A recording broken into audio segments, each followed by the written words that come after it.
తెలంగాణకు తరలిస్తున్న గంజాయి భారీ మొత్తాన శ్రీకాకుళం జిల్లాలో పట్టుబడింది. ఒడిశా రాష్ట్రం గునుపూర్ నుండి ఏపీలోని పలాస రైల్వే స్టేషన్ మీదుగా గంజాయి తరలించేందుకు అక్రమార్కులు స్కెచ్ వేయగా శ్రీకాకుళం జిల్లా పలాస రైల్వే పోలీసులు గంజాయి వసన పసిగట్టేశారు. 102 కిలోల గంజాయి రవాణా చేయుటకు ప్లాట్ఫామ్ నెంబర్ 2లో పోలీసులు తనిఖీలు ప్రారంభించగా గంజాయి తరలించే బ్యాచ్ వ్యవహారంపై అనుమానం కలిగింది. వారిని అదుపులోకి తీసుకుని విచారించగా 5 వద్ద నుండి సుమారు 51 గంజాయి ప్యాకెట్స్ స్వాధీనం చేసుకున్నారు. ఒక్కొక్కటి 2 కిలోలుంది. మొత్తం 102 కిలోల గంజాయిను సీజ్ చేశారు. పట్టుబడిన వారిలో కేరళ రాష్ట్రానికి చెందిన సలీం, ఫిరోజ్, ముస్తఫా, కరువీటిల్, అబ్బాస్లు ఉన్నారు. ఈ 5గురిని అరెస్ట్ చేసి రిమాండ్ నిమిత్తం విశాఖపట్నం రైల్వే కోర్టులో హాజరుపరిచామని పోలీసులు తెలిపారు. Visakhapatnam deputy superintendent of railway police B Mohan Rao సూచనల ప్రకారం Visakhapatnam lines circle inspector K Venkatrao ఆధ్వర్యంలో GRP Palasa SI SK Sharif వారి క్రైమ్ సిబ్బంది అయినటువంటి HC Kodandarao, PCs M Santosh Kumar, B Devendranath, P Ramesh Babu, B Srinivasarao, G Naveen Kumar, K Srinivasarao, S Jeevaratnam, CH Lokanatham, T Teja సిబ్బందితో కలిసి పలాస రైల్వే స్టేషన్ ప్లాట్ఫామ్ దాడి చేసి పట్టుకున్నామని ఎస్ఐ తెలిపారు.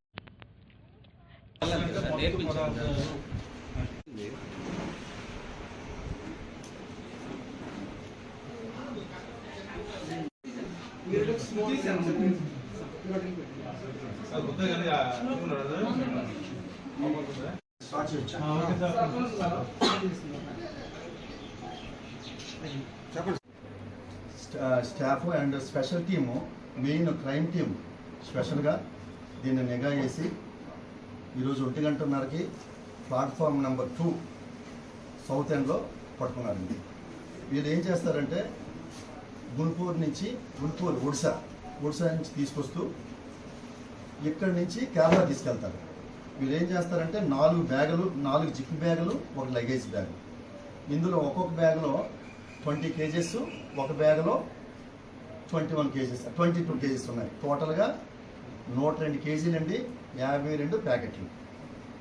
యాక్చువల్గా వీళ్ళు పట్టుకోవడం చాలా హార్డ్ వర్క్ చేసి వీళ్ళు మా స్టాఫ్, ముఖ్యంగా మా అడిషనల్ డీజీ గారు మరియు మా ఎస్పీ గారు, ఇప్పుడు ఇన్ఛార్జ్ మేడం గారి ఆధ్వర్యంలో, తర్వాత మా మోహన్ రావు సార్ డిఎస్పీ గారి ఆధ్వర్యంలో, కె వెంకట్రావు సిఐ నా ఆధ్వర్యంలో, Sharif and staff and special team Kodanda Rao and crime team and staff టోటల్గా అందరూ కష్టపడితేనే కానీ ఇంత పెద్ద మొత్తాదులో పట్టుకోవడం జరగలేదండి.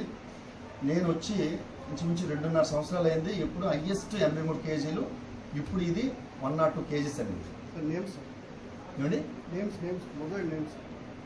ముద్దాయిల్ అండ్ ముస్తఫా ఎంపీ, ఇంకొక ముస్తఫా కే ముస్తఫా, ఇంకొకటి ఫిరోజ్ అండ్ అబ్బాస్. వీళ్ళందరిది కేరళ. వీళ్ళందరూ పక్క ఊళ్ళోళ్ళు, ఒకే ఊరోళ్ళు. ఇందులో సలీం అన్నాడు లేడు. ఈయన ఏం చేస్తాడంటే వీళ్ళకి ఇంత తీసుకొచ్చినా 20,000 లెక్కన ఇస్తాడు. ఇక్కడ తక్కువ కొనుక్కొని మన ఒడిశాలో గుంటూరులో ఎక్కడెక్కడ ఒక దగ్గరే కాకుండా చుట్టుపక్కల ఏరియాలో, సరౌండింగ్ ఏరియాలో కొనుక్కొని అక్కడికి 2,000 నుంచి 3,000, 4,000 కొనుక్కుంటాడు. అక్కడ సుమారు 15,000 నుంచి 20,000, అంటే సిచ్యువేషన్ బట్టి వాడు పెద్ద మొత్తాల్లో అమ్ముకుంటాడు. ఇది చాలా వరకు చేస్తున్నాడు. ఇదే ఫస్ట్ టైం దొరకడం అంటే.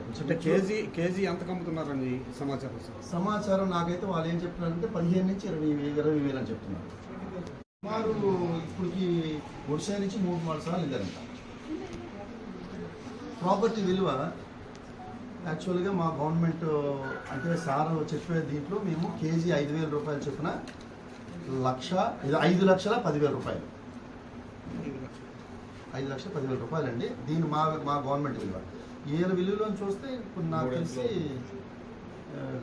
చాలా వరకు, అంటే 20,000 వేసుకునే చాలా వరకు వెళ్ళిపోతుంది. 4 గంటలు ఇంచుమించు 40 లక్షలు, 50 లక్షలు. అంటే వీళ్ళు ఈజీ మనీకి అలవాటు పడిపోయారు. వీళ్ళందరూ కోదండరాం, సంతోష్ కుమార్, దేవేందర్, రమేష్ అండ్ ఎటువంటి ఎవరికి సస్పెన్షన్ లేకుండా చాలా స్టైలిష్గా వెళ్తుంటారు వీళ్ళు. వాళ్ళని మనం పసిగట్టడం కూడా కష్టం. అంటే వాళ్ళ పాసింజర్ లాగా మనం వాళ్ళు డౌట్ చేయలేనటువంటి విధంగా వాళ్ళు ఉంటారు అనమాట. వాళ్ళని అటువంటి మనం వీళ్ళు మనల్ని కూడా రక్కీ చేస్తుంటారు. మెయిన్ థింగ్ ఏంటంటే వాళ్ళు మనల్ని రక్కీ చేస్తుంటారు. స్టేషన్ కాకుండా లేదా పోలీసు అవన్నీ చూస్తుంటారు. నెక్స్ట్ ఏంటంటే వీళ్ళు గతంలో అయితే స్లీపర్లోనూ లేకపోతే జనరల్ బోగిలో వెళ్ళేవారు.